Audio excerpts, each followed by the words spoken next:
అదే RTV app వార్తల్ని క్షణాల్లో చదివే అవకాశం ఉంటుంది. ఒక న్యూస్ పేపర్, ఒక టెలివిజన్ ఛానల్ మీ చేతుల్లో ఎప్పుడూ ఉంటాయి.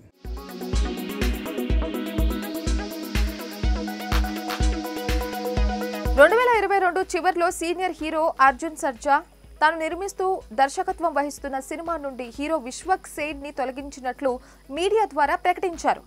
దీనికి సంబంధించి అనేక చర్చలు జరిగాయి. విశ్వక్ సిన్సియారిటీని ప్రశ్నిస్తూ వృత్తి పట్ల విశ్వక్ కి డెడికేషన్ లేదని చెప్పాడు. ఆ తర్వాత స్క్రిప్ట్ లో తాను సూచించిన మార్పులు దర్శకుడు అంగీకరించడానికి సిద్ధంగా లేనప్పుడు తాను పని చేయలేనని విశ్వక్ చెబుతూ అర్జున్ కి క్షమాపణ కూడా చెప్పాడు.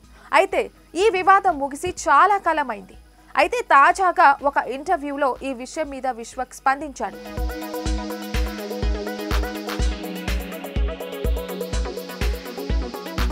విశ్వక్ మాట్లాడుతూ, నేను ఒక రోజు షూటింగ్ వాయిదా వేయమన్నా, సినిమా చేయనని చెప్పలేదు.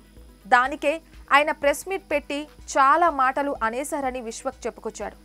నేను బ్యాక్గ్రౌండ్ ఉన్న హీరోనైతే అలా చేసేవారా అని ప్రశ్నించిన విశ్వక్ తాను తీసుకున్న రెమ్యునరేషన్ కూడా రెట్టింపు వేసి తిరిగి ఇచ్చేశాను అని చెప్పాడు.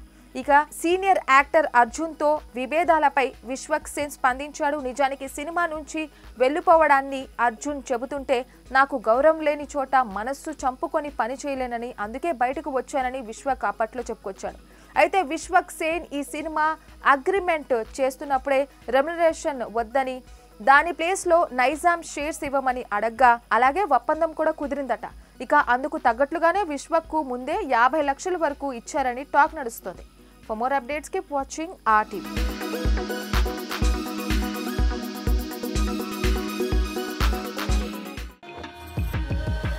5 శతాబ్దాల మన అయోధ్య రామ మందిరం కల సాకారం చేసిన శ్రీ ప్రధాని నరేంద్ర మోదీ గారి సందేశంతో బీజేపీ విజయ సంకల్ప సభ మీ ముందుకు వస్తుంది. ఫిబ్రవరి 20 మంగళవారం ఉదయం 11 గంటలకి భైంసా, తాండూర్, భువనగిరి, మక్తల్ నుండి యాత్రలు ప్రారంభం. రండి, తరలి రండి లక్షలాదిగా. వికసిత్ భారత్ సంకల్ప సాకారంతో తెలంగాణ భాగస్వామ్యాన్ని పెంచండి. మళ్ళీ మోదీ గెలవాలి, మన ప్రధాని కావాలి.